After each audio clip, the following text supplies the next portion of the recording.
35장. 하나님께서 요단, 여리고와 모압 평야에서 모세에게 말씀하셨다. 이스라엘 백성에게 명령하여 그들이 받는 유산 가운데서 레위인이 거주할 성읍을 내어주게 하여라. 그 성읍 주위에는 반드시 풍부한 목초지가 있어야 한다. 그들이 거주할 성읍과 소떼와 양떼와 모든 가축을 위한 목초지를 제공하고 그들을 잘 보살펴라. 레위인의 성읍을 에워싼 목초지는 성벽 둘레로부터 바깥쪽으로 사방 450m까지 이르는 지역이어야 한다. 목초지의 바깥쪽 경계는 성읍을 중심으로 해서 동쪽으로 900m, 남쪽으로 900m, 서쪽으로 900m, 북쪽으로 900m를 재어야 한다. 그렇게 하면 레위인이 거주하는 성읍마다 목초지를 제공할 수 있을 것이다. 너희가 레위인에게 줄 성읍들 가운데서 6개를 도피성으로 삼아 실수로 사람을 죽인 자가 피신할 수 있게 하여라. 이 밖에도 성읍 42개를 별도로 레위인에게 내주어라. 너희는 레위인에게 모두 성읍 48개와 거기에 딸린 목초지를 내어주어야 한다. 이스라엘 백성의 공동 소유 가운데서 레위인에게 성읍을 내어줄 때는 지파의 크기에 따라 떼어주어야 한다. 수가 많은 지파는 성읍을 많이 내어주고 수가 적은 지파는 적게 내어주면 된다. 하나님께서 모세에게 말씀하셨다. 이스라엘 백성에게 전하여라. 그들에게 이렇게 일러주어라. 너희가 요단강을 건너 가나안 땅으로 들어가거든 성읍 몇 개를 도피성으로 지정하여 실수로 사람을 죽게 한 자가 피신할 수 있게 하여라. 그 성읍들을 복수하는 자를 피할 도피성으로 삼아 사람을 죽게 한 자가 법정에 출두하기 전에 공동체 앞에서 살해되는 일이 없게 하여라. 성읍 6개를 도피성으로 마련하여라. 그 가운데 3개는 요단강 동쪽에 두고 3개는 가나안 본토에 두어 이스라엘 백성과 외국인과 임시 거류민과 방문객에게도 도피성이 되게 하여라. 누구든지 실수로 사람을 죽게 한 자가 그곳으로 달려갈 수 있게 성읍 6개를 도피성으로 두어라. 그러나 실수로 사람을 죽게 한 자가 쇠 연장을 사용한 경우 그것은 명백한 살인행위다. 그는 살인자이므로 사형에 처해야 한다. 누가 사람을 죽일 만큼 큰 돌을 손에 쥐고 있다가 사람을 죽게 한 경우 그것도 살인이다. 그는 살인자이므로 사형에 처해야 한다. 누가 사람을 죽일 만큼 육중한 나무 연장을 들고 다니다가 사람을 죽게 한 경우 그것도 살인이다. 그는 살인자이므로 사형에 처해야 한다. 이러한 경우에 복수하는 자는 살인자를 만나는 즉시 죽일 권리가 있다. 그는 살인자를 현장에서 죽여도 된다. 누가 들끓는 증오심으로 사람을 밀치거나 매복해 있다가 무언가를 던져서 사람을 죽게 한 경우 또는 홧김에 주먹을 쳐서 사람을 죽게 한 경우 그것도 살인이다. 그는 사형에 처해야 한다. 복수하는 자는 그를 붙잡는 즉시 죽일 권리가 있다. 그러나 누가 원한 없이 충동적으로 사람을 밀치거나 성급하게 무언가를 집어던지거나 사람이 있는 줄 모르고 실수로 망치 같은 연장을 떨어뜨려서 사람을 죽게 한 경우 두 사람 사이에 원한이 있다고 의심할 만한 점이 없으면 공동체는 이 지침에 따라 우발적 살인자와 복수하는 자 사이를 판가름해야 한다. 우발적 살인자를 복수하는 자의 손에서 구하는 것이 공동체의 의무다. 공동체는 그 살인 혐의자를 그가 피신해 있던 도피성으로 돌려보내야 한다. 거룩한 기름을 부어 세운 대제사장이 죽을 때까지 그는 그곳에 머물러야 한다. 그러나 살인자가 자신이 피신해 있던 도피성을 떠났는데 복수하는 자가 도피성의 경계 밖에 있다가 그를 발견한 경우 복수하는 자는 그 살인자를 죽일 권리가 있다. 그 복수하는 자에게는 살인죄가 성립되지 않는다. 그러므로 살인자는 대제사장이 죽을 때까지 도피성에 머물러야 한다. 그는 대제사장이 죽은 뒤에야 자기 땅으로 돌아갈 수 있다. 이것은 너희가 어디서 살든지 지금부터 대대로 따라야 할 재판 절차다. 누구든지 사람을 죽인 자는 목격자의 증언이 있어야 처형할 수 있다. 그러나 한 사람의 증언만으로는 살인자를 처형할 수 없다. 뇌물을 받고 살인자의 목숨을 살려주는 일이 없게 하여라. 그는 유죄이므로 사형을 받아 마땅하다. 반드시 그를 처형해야 한다. 도피성의 피신해 있던 자에게 뇌물을 받고 대제사장이 죽기 전에 그를 자기 땅으로 돌려보내어 살게 해주어서는 안 된다. 너희가 사는 땅을 더럽히지 마라. 살인은 땅을 더럽힌다. 살인한 자의 피가 아니고는 그 땅에서 살인의 피를 씻을 수 없다. 너희가 사는 땅을 더럽히지 마라. 나도 그 땅에 살기 때문이다. 나 하나님은 이스라엘 백성이 사는 곳에 같이 살고 있다. 79편 아삽의 시. 하나님, 야만족이 주님의 집에 침입하여 주님의 거룩한 성전을 더럽히고 예루살렘을 돌무더기로 만들었습니다. 저들이 주님의 종들의 주검을 새들의 먹이로 내주고 주님의 거룩한 백성의 뼈를 들짐승들에게 내주어 물어뜯게 했습니다. 저들이 그들의 피를 양동이의 물처럼 쏟아버렸습니다. 그들의 주검이 예루살렘 주위에 흩어져 썩고 있건만 묻어줄 사람 아무도 없습니다. 우리는 이웃민족들에게 한낱 농담거리요 성벽에 휘갈겨 쓴 낙서가 되고 말았습니다. 하나님, 이런 상황을 언제까지 참아야 합니까? 우리를 영영 외면하시렵니까? 들끓는 주님의 진노는 영영 식지 않으십니까? 노를 쏟으시려거든 주님을 전혀 개의치 않는 이방인들에게, 주님과 경쟁하며 주님을 무시하는 나라들에 쏟으소서. 야곱을 파괴하고 그가 살던 곳을 부수며 약탈한 저들에게 말입니다. 우리 조상들의 죄를 우리에게 돌리지 마소서. 어서 오셔서 우리를 도우소서. 우리는 옴짝달싹할 수 없습니다. 주께서는 구원의 하나님으로 명성 높으시니 우리를 도우소서. 주님의 이름이 걸린 일입니다. 이 곤경에서 우리를 끌어내시고 우리 죄를 용서해 주소서. 주님의 명성대로 행하여 주소서. 믿지 않은 자들이 너희 하나님은 어디 있느냐? 점심 드시러 가셨느냐? 하고 비웃지 못하게 하소서. 주님의 능력을 드러내셔서 하나님을 모르는 자들이 주님의 종들을 죽이고 무사히 넘어가지 못하게 하소서. 포로들의 신음소리를 들으시고 사형수 감방에 있는 이들을 죽음에서 구하소서. 주님은 능히 하실 수 있습니다. 우리를 비우는 이웃들에게 그 소행대로 갚으시고 저들이 주께 안겨드린 모욕이 되돌아가 저들을 쓰러뜨리게 하소서.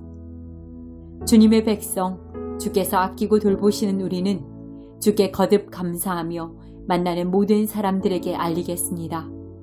주님은 참으로 놀라운 분, 참으로 찬양받으시기에 합당한 분이심을. 27장. 그때 하나님께서 당신의 칼, 무자비하고 강력한 칼을 빼셔서 달아나는 뱀 리워야단, 몸부림치며 도망가는 뱀 리워야단을 벌하실 것이다. 그분께서 바다에 사는 그 옛 용을 죽이실 것이다. 그때 한 아름다운 포도원이 나타나리라. 노래가 절로 나올 만큼 아름다운 포도원. 나 하나님이 그 포도원을 가꾸고 물을 대어 누구도 해를 끼치지 못하도록 늘 보살펴준다. 나는 노를 바라지 않는다. 다만 마음 써줄 뿐. 엉겅퀴와 가시덤불이 돋아난다고 해도 내가 그것들을 뽑아 불에 태울 것이다. 그 포도나무가 안전하고자 하거든 내게 꼭 붙어있게 하여라. 나와 더불어 건강히 잘 살고자 하거든 나를 찾게 하여라. 온전한 삶을 살고자 하거든 내게 꼭 붙어있게 하여라. 야곱이 뿌리를 내리게 될 날, 이스라엘이 꽃을 피우고 새 가지를 내며 그 열매로 온 세상을 가득 채울 날이 오고 있다. 야곱을 친 자들을 때려 눕히신 것처럼 하나님께서 야곱을 바닥에 때려 눕히신 적이 있느냐? 아니, 없다.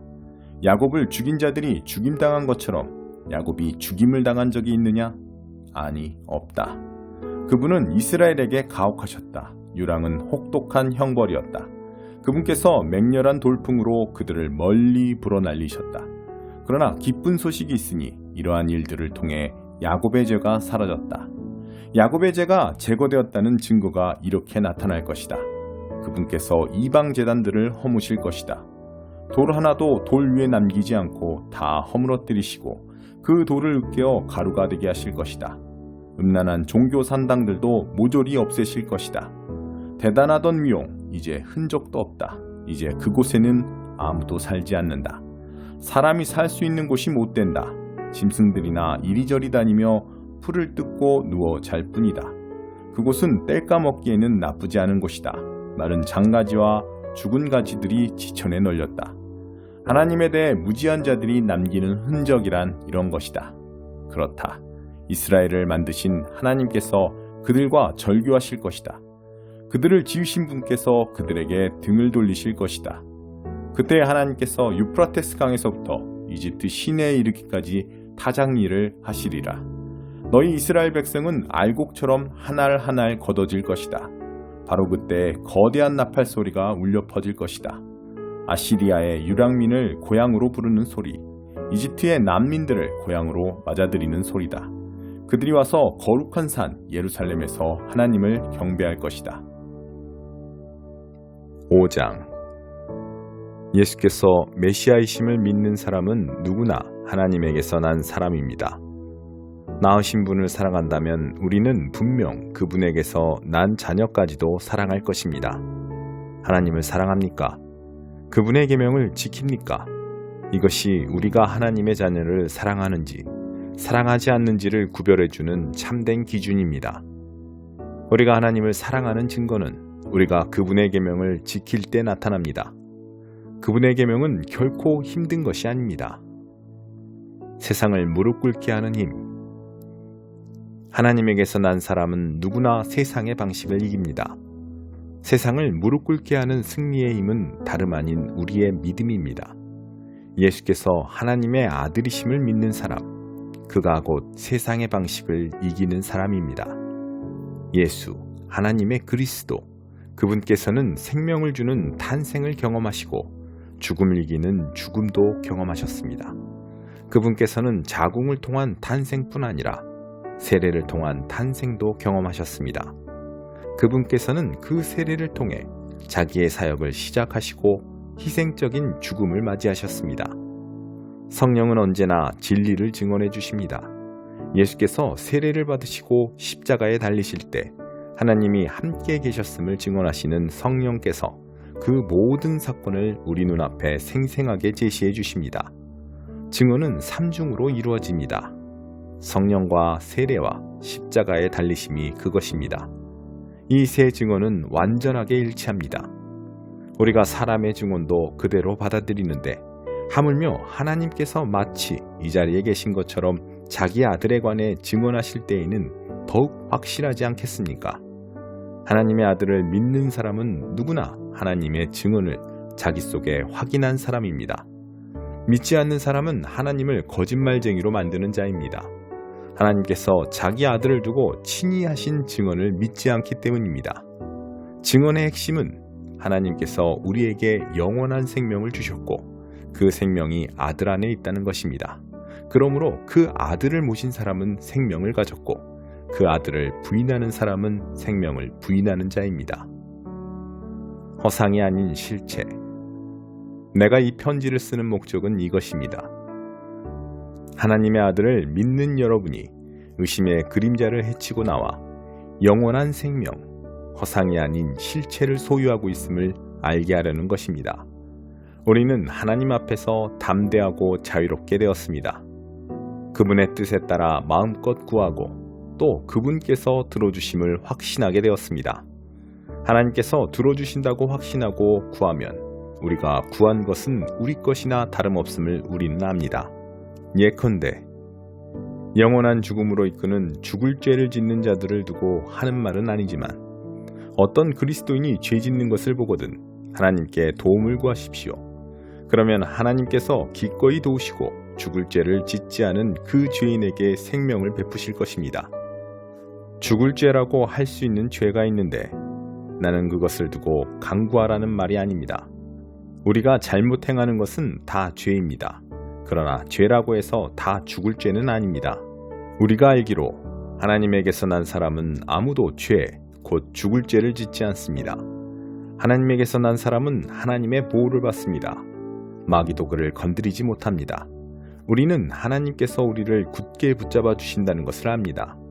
오직 세상 사람들만 마귀의 손에 붙잡혀 있습니다. 우리가 알다시피 하나님의 아들이 오셔서 우리로 하여금 하나님의 진리를 깨닫게 해주셨습니다. 실로 멋진 선물이 아닐 수 없습니다. 우리는 진리 자체이신 하나님의 아들 예수 그리스도 안에 살고 있습니다. 이 예수야말로 참 하나님이시며 참 생명이십니다. 사랑하는 자녀 여러분, 모든 가짜는 영리하기 그지없으니 그들을 조심하십시오. 아멘.